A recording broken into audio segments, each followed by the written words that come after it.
Hi, Deborah Pegues here. I'm an author and relationship strategist.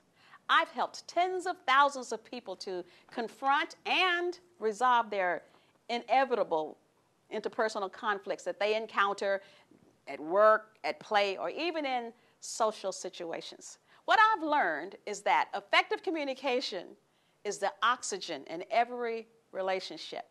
And to that end, we're going to learn how to do that if we want our relationships to thrive and survive. Most of us erroneously assume that when we send a message, that the message sent is the message that is received. Not true. I want to give you an example. Here's a package that I plan to mail from my post office. And the problem is this letter has the name of the person, the street address, but there's no city. And there are only 2 digits to the zip code. Now, I can erroneously assume that if I send this, it will get there. But I can't because the address is improper. And so it is in our communicating with others. We're going to have to address our communication properly.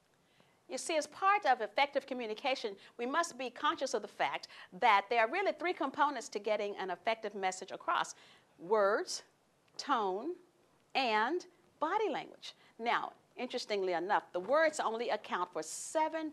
Can you believe that? 7%, whereas tone accounts for 38% of the effectiveness of the message, and body language accounts for 55%.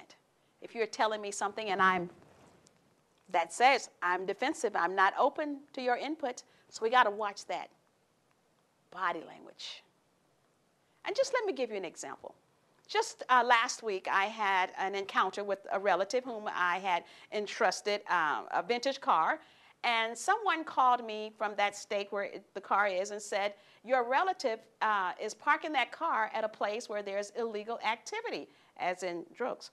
And rather than calling him and trying to get a full understanding that it was true, the minute he picked up the phone, I said, stop parking that car at that kind of a place. You're going to get that car confiscated. Well, I didn't even give him a chance to explain. My tone was very accusatory.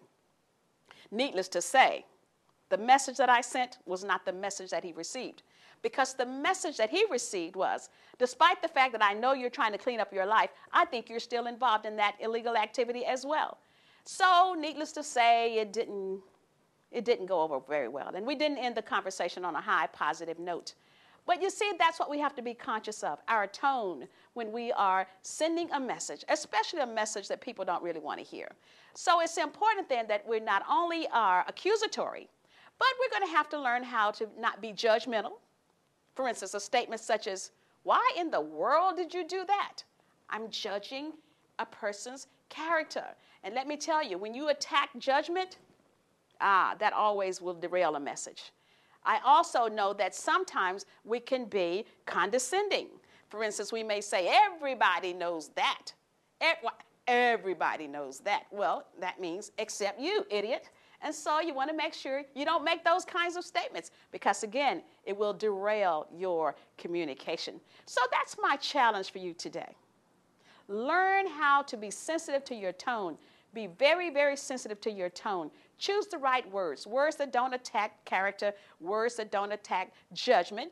Just stay with the problem and not focusing on the person. That's a great challenge for you today. Go out there and get that message that you send. Make sure it's the message that is received.